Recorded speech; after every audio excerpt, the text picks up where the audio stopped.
mij de jeugddroom. Ik denk dat dit voor veel mensen een auto is voor op het lijstje. Het lijstje aan auto's waar je denkt... Stel, ik win een loterij of ik een goede erfenis of een bedrijf wordt goed verkocht. En ik heb dat loodsje of een loods of een grote schuur of een grote parkeergarage onder je huis, nog mooier. Een R8, als je een bepaalde leeftijd hebt, dan past hij daar wel bij. Dat is echt een sensationele auto. Het is echt maar heel stoer van Audi dat ze hem uitbracht. Dat was ook mogelijk gemaakt doordat Lamborghini dat was eigendom van Audi. Dus zij kon de Gallardo onderdelen pakken en daar zelf iets van maken, om het heel plat te zeggen. Maar het is gewoon wel ontzettend gaaf dat ze het hebben gedaan. En dan in deze kleurstelling, die chrome wielen, dan kan ik me voorstellen dat je denkt, nou, misschien niet helemaal mijn smaak, maar het hoort wel bij een auto zoals deze. En ook die zeepbankblauwe kleur. Heel erg lekker. En de kenners hebben het meteen gezien. Dit is de V10. Die kun je herkennen aan de ovale uitlaten. Zwarte inzet, zeg maar, achter in de achterbumper. Dus dit is allemaal zwart. Voor heb je verticale en horizontale spijlen, zeg maar, in de single frame grill. Dus daarom kan je naar herkennen.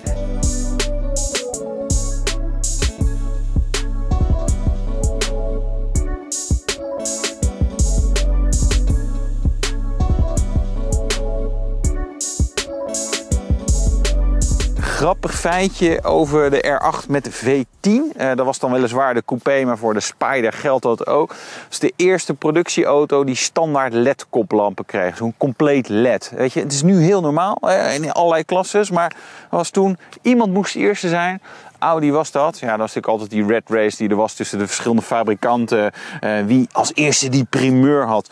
Huidige R8 heeft overigens dan weer laserkoplampen. Daar waren ze volgens mij net wel of net niet de eerste mee. BMW heeft ze inmiddels ook. Dus nou ja, dan zie je dat ze af en toe die strijd hebben.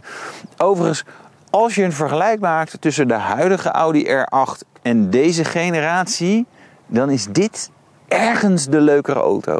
De huidige R8 is een echte quattro. Veel braver qua afstelling.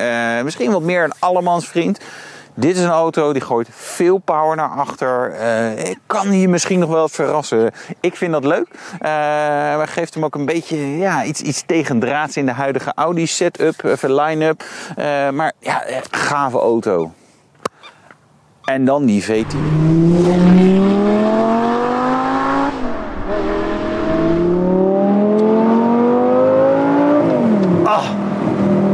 Waar kan ik bieden?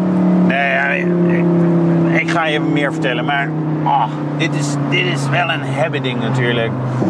Kleur, looks, nou ja, het feit dat het een R8 is, een droomauto voor velen geweest. Maar dan ook dat geluid, weet je, echt fantastisch. Weet je, en dit is, het vreemde is altijd een beetje in een R8 dat je verder zit je wel in een Audi en dat heeft zijn voor- en zijn nadelen. Als je heel veel in andere Audi's zit, dan weet je heel goed hoe je bepaalde dingen moet bedienen. En zal je misschien erger aan sommige schakelaars die je herkent. Maar aan de andere kant, als je in een moderne Ferrari of McLaren dingen voor elkaar probeert te krijgen, ja, dan werkt het vaak allemaal niet. Dit werkt allemaal gewoon briljant goed. Dus dat heeft echt zo zijn voordelen. Er zijn iets van 38.000 Audi R8'en gebouwd. De Spider kwam eigenlijk vrij laat, pas in 2010. In eerste instantie alleen als V10 en later ook als V8. En dat V8-blok, dat kennen we uit de Audi RS4 bijvoorbeeld. 4,2 liter groot, 420 en later 430 pk. Maar dit is de V10. Ja, een V10 heeft gewoon iets magisch. Gewoon vanwege het geluid. Ook vanwege het feit dat je weet dat het altijd een vrij grote motor is. Want waarom zou je anders 10 hele cilinders gebruiken? Nou ja, die hebben allemaal een beetje inhoud. Deze ook, 5,2 liter groot, deze V10 van Audi in de R8. Ja, weet je, dat geluid, weet je, het gemurmel, het gejank. Ja, ik weet niet goed hoe je het moet omschrijven. Als je hem door de toeren haalt, maar onderin ook. Het heeft een bepaalde geluidsprofiel altijd, een V10. En ik moet ook altijd een beetje denken aan een V10-tijdperk bij Formule 1. Door velen gemist.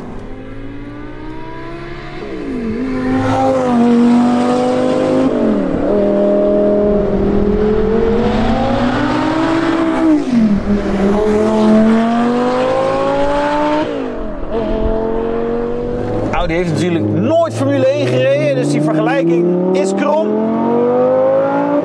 Maar ja, ergens is het natuurlijk wel een beetje zo. Als je iets wilt hebben, wilt rijden, wat een beetje lijkt op Formule 1 qua geluid en nou ja, qua positionering van de motor. Want die zit lekker hier achter mij, een middenmotor, goed voor de gewichtsverdeling. En dan komt dit toch wel erg dichtbij. Zeker natuurlijk als Spider.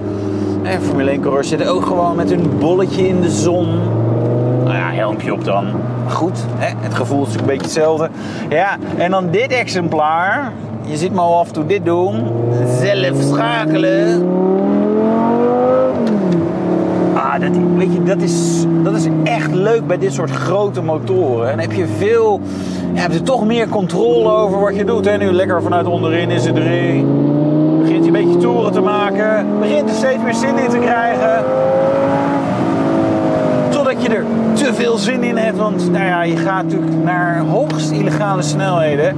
Die 5,2 liter V10. 525 pk bij 8000 toeren. 8000, gewoon even helemaal doorhalen.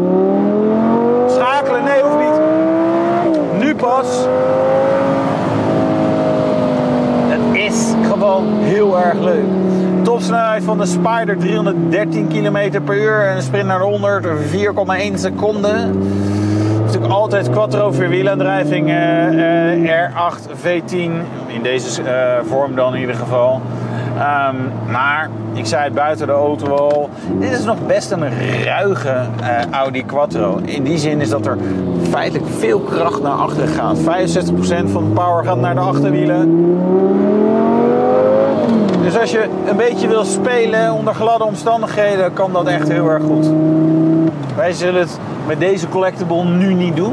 Maar de nieuwe eigenaar is natuurlijk van harte uitgenodigd om mij dan een berichtje te sturen dat we er misschien een beetje willen spelen ermee. Nou, daar ben ik best voor in. Nee, ja, weet je. Iconische auto, iconische kleur. Gewoon erg leuk om te rijden. Als handbak. Ja, de cijfers variëren een beetje. Maar er zijn er in ieder geval, het is in de minderheid de handbakken bij de Audi R8. Iets van 10-15% maximaal. Als je nu kijkt, het aanbod wereldwijd, dan lijkt het percentage lager. Maar goed, maakt niet zoveel uit. Ze zijn in ieder geval schaars. Hè? Dus dat maakt het ook echt een collectible.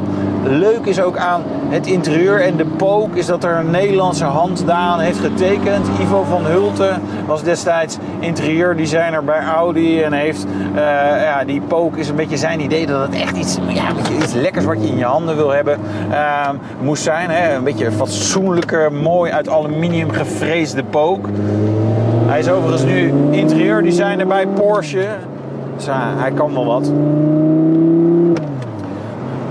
Nou, dan deze collectible. Hij heeft een ander uitlaatsysteem met een klep. En daarmee heb je de volumepedaal waar een beetje de hoeveelheid herrie kan bepalen. Ja, heel erg lekker. Hij kan ook dicht. Hebben we niet gedaan. De standaard uitlaat zit er overigens wel bij. Dus mocht je toch weer helemaal een standaard willen hebben, dan kan dat. Maar dit is toch ook wel erg leuk. Wil je meer weten van deze Audi R8 V10 Spider handgeschakeld? Dan kijk je even op www.decollectibles.nl.